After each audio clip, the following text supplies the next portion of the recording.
when Professor Benjamin's hand rested gently on my shoulder after class and he said, "Jasper, we need to talk about what's really going on with you." I felt the world tilt beneath my feet. That one sentence didn't just open the door to his office. It cracked open the closet I'd locked myself in for years, forcing me to face the fact that I wasn't straight, and neither was the man I admired most. I stood there in the doorway of his cluttered office at the University of Texas in Austin, heart hammering so loud I was sure the entire hallway could hear it. The late afternoon sun slanted through the blinds, casting golden bars across stacks of essays and the faded poster of Walt Whitman on the wall. Benjamin closed the door behind me with a soft click that sounded final, like the end of the life I had been pretending to live. At 22, I was a senior English major from a small conservative town outside Dallas, raised on Sunday sermons that painted anything outside the straight and narrow as sin. I had dated girls, smiled for family photos, and laughed at locker room jokes that made my stomach twist. But lately the mask had started to slip. Benjamin motioned for me to sit. He was 35, tall and lean with salt and pepper hair that always looked perfectly tousled, wire-rimmed glasses, and kind blue eyes that seemed to see straight through every excuse I gave in class. "You've been distracted for weeks, Jasper.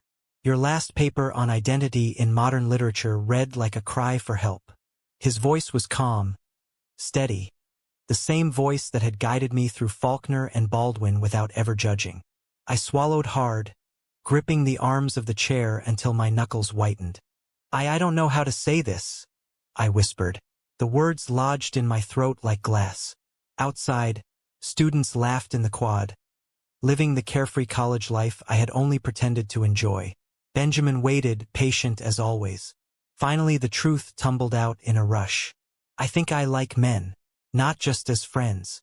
More than that, and it terrifies me." He didn't flinch. Instead, a small, sad smile touched his lips. "I know exactly how that feels." He leaned forward, elbows on the desk. "Because I am gay, Jasper, and I've been where you are, hiding, ashamed, convinced one confession would destroy everything." The room spun. My favorite professor, the man whose lectures had kept me sane, was gay. The shock hit like cold water, but beneath it bloomed something warmer. Relief. For the first time, someone understood without preaching or pity. He told me about his own college days in the Midwest, the partner he had lost to depression after years of family rejection, the nights he had considered quitting academia altogether. "Trusting the right person saved me once," he said quietly. "Maybe I can be that person for you." We talked until the building emptied. By the time I left, the sky had turned indigo and my chest felt lighter than it had in years. I walked across campus replaying every word. The secret no longer a prison but a bridge between us. Little did I know that bridge would lead me through fire I never imagined. The next morning I woke to a text from Benjamin. "Coffee after your 10 a.m.? No pressure, just checking in." I smiled at the screen, something I hadn't done genuinely in months. My roommate, Tyler, raised an eyebrow when I told him I was meeting a professor for coffee. "Dude, you're not failing, are you?" I laughed it off, but inside the lie already felt heavier. Over the following weeks, our meetings became routine. Benjamin never pushed, only listened. He shared books I'd never heard of, stories of men loving men written long before it was safe. We discussed my fear of disappointing my parents, my mother's weekly calls asking when I'd bring a nice Christian girl home, my father's quiet pride in the man I was becoming. Benjamin's calm presence made the weight bearable. For the first time, I let myself imagine a future where I didn't have to pretend. But cracks appeared faster than I expected. One afternoon in the campus cafe, a classmate named Marcus smirked when he saw us deep in conversation. "Teacher's pet, huh?" The joke carried an edge I couldn't ignore. I brushed it off, but the seed of doubt was planted. That night, scrolling through old family photos on my phone, I felt the familiar panic rise. Could one honest conversation really change everything? I had no idea how right and how wrong I was. Benjamin's office became my sanctuary. We met twice a week, always after hours so no one would question the closed door. He never crossed any lines. He was careful, professional, a mentor first. Yet something deeper was growing between us. Shared silences that felt like understanding, glances that lingered a second too long. I told myself it was gratitude. He told himself the same. One rainy Tuesday, he handed me a worn copy of Giovanni's Room. "Read it slowly," he said. "It's not just a book. It's a mirror." That night in my dorm, I stayed up until dawn, tears blurring the pages. Baldwin's words stripped away the last of my denial. The next morning, I showed up at Benjamin's door unannounced, soaked from the storm, and said the words I had practiced in the mirror. "I'm gay, and I think I'm falling for you." He froze, coffee mug halfway to his lips. For a long moment, the only sound was rain tapping the window. Then he set the mug down gently. "Jasper, you're my student. I care about you deeply, but we can't." His voice cracked. "I won't risk your future or mine." Yet his eyes betrayed him. In them I saw the same longing I felt. We agreed to keep it platonic, to focus on my growth. But the air between us had changed. Campus life moved on around us. I started volunteering at the LGBT center downtown, meeting other guys my age who lived openly. Their confidence was contagious. I even went on a cautious coffee date with a graphic design major named Alex. He was kind, funny, and completely out. Yet every laugh reminded me of Benjamin's quieter humor. Every touch made me miss the man who truly understood my scars.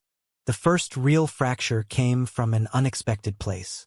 My best friend since freshman year, Tyler, cornered me after practice. "People are talking, Jasper. You and Professor Benjamin spending all that time together. Marcus is spreading rumors." My stomach dropped. Tyler's face was a mix of worry and something darker. "Just be careful. Your parents called me last week asking how you're doing. They sound suspicious." That weekend, my mother drove up unannounced. She hugged me too tightly in the parking lot and said, "We worry about you, sweetheart. You seem distant." Over lunch, she grilled me about my close friendship with my professor. I lied through my teeth, but the guilt gnawed at me. Benjamin texted that night, "Everything okay? You seemed off in class." I wanted to tell him everything, but fear held me back. The misunderstanding escalated when Marcus posted a vague Instagram story tagging both of us. Some professors get too friendly with students' winking face. It was subtle, but the comments poured in. By Monday, the department chair had called Benjamin in for a casual chat. He emerged pale but composed, telling me later, "They warned me to keep professional distance. I told them the truth, we're friends. Nothing more." Yet the lie sat heavy between us. One evening, after a long talk about boundaries, Benjamin walked me to my car. Under the streetlight, he brushed a raindrop from my cheek. The touch was innocent, but the electricity wasn't. "We have to be stronger than this," he whispered. I nodded, but my heart disagreed. Back in my dorm, I stared at the ceiling, the weight of secrets pressing down. Trusting Benjamin had opened doors I never knew existed. But now those doors threatened to slam shut on everything I held dear. Family suspicions, campus gossip, my own growing feelings. Each one pulled me in opposite directions. I had no idea the worst was still coming. The betrayal blindsided me on a Wednesday afternoon. I was leaving the library when Tyler grabbed my arm, his face flushed. "I saw you and Benjamin at the coffee shop last night. You were holding hands under the table." The accusation landed like a slap. We hadn't been holding hands. We had brushed fingers passing a book. But Tyler's eyes were full of hurt and judgment. "I covered for you with your parents, man. I told them you were dating a girl from psych class. Now I find out you're whatever this is." I tried to explain, but the words tangled. Tyler stepped back. "Look, I don't care who you love, but lying to me and dragging a professor into it? People are saying he's grooming you. I can't be part of that." He walked away before I could respond. The friendship I had counted on for 4 years crumbled in 30 seconds. That night, I drove to Benjamin's apartment, against every rule we had set. He opened the door in sweatpants and a faded band t-shirt, concern etching lines around his eyes. I collapsed on his couch and told him everything. He listened without interrupting, then pulled me into a careful hug. "We'll figure this out," he promised. For the first time since the rumors started, I believed it. But the damage spread. My mother called the next morning, voice trembling. Jasper, Pastor Reynolds saw a post online. Is there something you need to tell us? I hung up shaking. Benjamin suggested we cool our private meetings until graduation in 3 months. Your safety comes first, he said. But his voice was thick with regret. Campus became a minefield. Whispers followed me to every lecture. Alex from the LGBT Center offered support, but even he warned, the administration is watching Benjamin now. One wrong move and he loses tenure. I felt responsible, guilty for dragging the man who had saved me into the spotlight. The breaking point came during midterms. A formal complaint was filed anonymously accusing Benjamin of inappropriate conduct with a student. The investigation meant he couldn't meet students one-on-one. When I saw him in the hallway, he looked exhausted, shoulders slumped in a way I had never seen. I'm fighting it, he told me quietly. But maybe you should distance yourself for a while. That evening I sat alone in my dorm, the silence deafening. Tyler had unfollowed me on everything. My parents had stopped calling. The man I trusted most was being punished for helping me. Anger and fear twisted inside me until I couldn't breathe. I grabbed my keys and drove to the river, where the city lights reflected on black water. For the first time I questioned whether trusting Benjamin had been worth the cost. Yet when my phone lit up with his name, I answered instantly. I'm not giving up on you, he said. His voice was the only steady thing left. In that moment I realized the real test wasn't the rumors or the complaints. It was whether I could stand up for both of us. The storm was far from over, but I was done hiding in it. Family confrontation hit like a freight train the Friday before Thanksgiving break. My parents arrived without warning. My father's truck pulling into the dorm lot at dusk. Mom's eyes were red-rimmed. Dad's jaw was set like stone.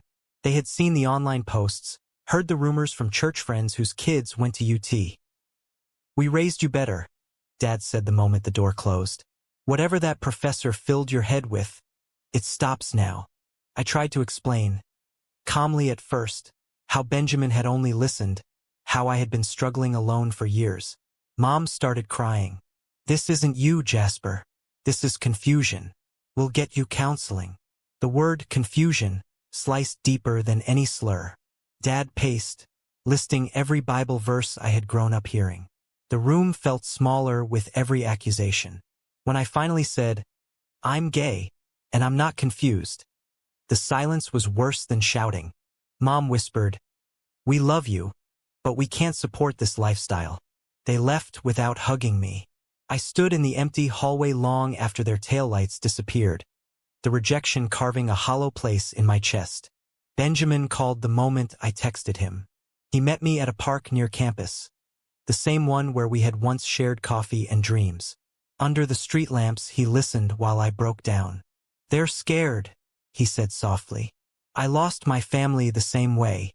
It doesn't stop hurting, but it does get survivable. He didn't offer empty promises, only his steady presence. For the first time, I let myself lean on him without guilt. The university investigation cleared Benjamin of wrongdoing 2 days later. No evidence, just gossip, but the damage lingered. Colleagues avoided him in the faculty lounge. Students stared. He told me quietly one evening, I've been offered a position at a smaller college up north, safer for both of us. The thought of him leaving gutted me. That weekend I drove home anyway, determined to fight for understanding. The house smelled of my mother's apple pie, but the welcome was cold. Over dinner, the argument reignited. My younger sister watched wide-eyed as Dad demanded I choose family or this sin. I stood up, voice shaking but clear. I choose honesty. I choose love, the kind Benjamin showed me without asking for anything back. The door slammed behind me as I left. Back in Austin, I found Benjamin packing boxes in his office. He looked up, exhausted but resolute. I turned down the offer. I'm staying. For the students who need someone in their corner, and for you. In that moment, the walls I had built cracked completely. We stood there among half-filled crates, the future uncertain, but for the first time aligned. The sacrifice he was willing to make for me, for us, shifted everything. Graduation loomed like both salvation and ending. I walked across the stage in May sunshine, diploma in hand, parents conspicuously absent. Benjamin watched from the faculty row, pride shining in his eyes despite the whispers that still followed him. After the ceremony, he found me in the crowd. "You did it," he said simply. No more student-professor rules stood between us. The summer that followed was a whirlwind of firsts. We drove to the coast for a quiet week, talking late into the night about everything we had hidden. Benjamin opened up about the partner he lost, the years of loneliness he had endured. I shared my fears of never being enough for anyone. On the last night, under a sky full of stars, he took my hand. "I love you, Jasper, not as a mentor, as a man who sees you."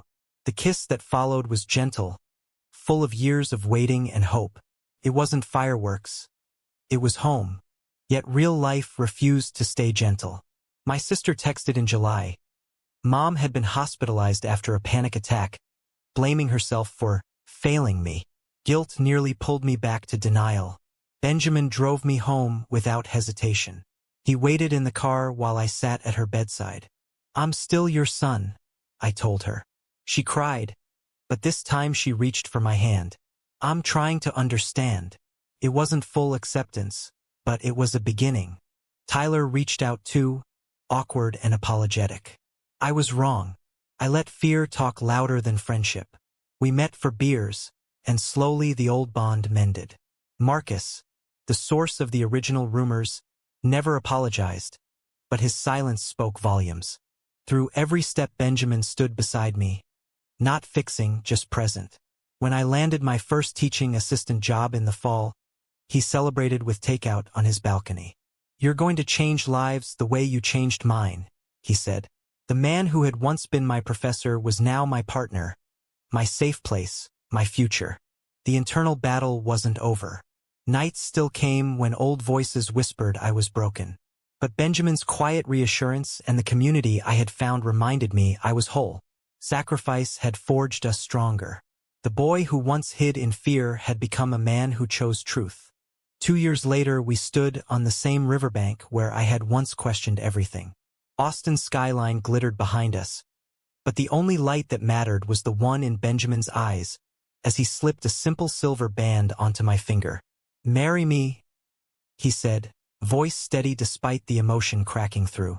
I laughed through tears and pulled him close. The kiss tasted of salt and forever. My family wasn't fully there yet. Dad still sent polite but distant texts, but Mom had flown down for the small ceremony we planned. She hugged Benjamin tightly and whispered, "Thank you for loving my son when I couldn't." Tyler stood as best man, cracking jokes to lighten the mood. The LGBT center friends we had gathered along the way filled the riverside with laughter and support. Looking back, the journey felt both impossible and inevitable. The shocking confession in that sunlit office had upended my entire future. Yes, but it had also built a better one. I had lost illusions, friendships, and family approval, yet gained a love that asked nothing but honesty. Benjamin's willingness to risk his career, my courage to face rejection, and the quiet strength we found together had rewritten every script I once believed. We still face stares sometimes. Colleagues raise eyebrows at the former professor and his former student now building a life side by side. But every morning I wake up next to the man who saw me when I was invisible to myself, and every doubt dissolves. The world hadn't ended when I came out. It had finally begun. As we walked hand in hand back toward the city lights, Benjamin squeezed my fingers. "Ready for whatever comes next?" I smiled, knowing the answer with every beat of my heart. Was placing my trust in Professor Benjamin the right choice, or did it cost me more than I could afford? True or false? Love that forces you to grow is always worth the risk.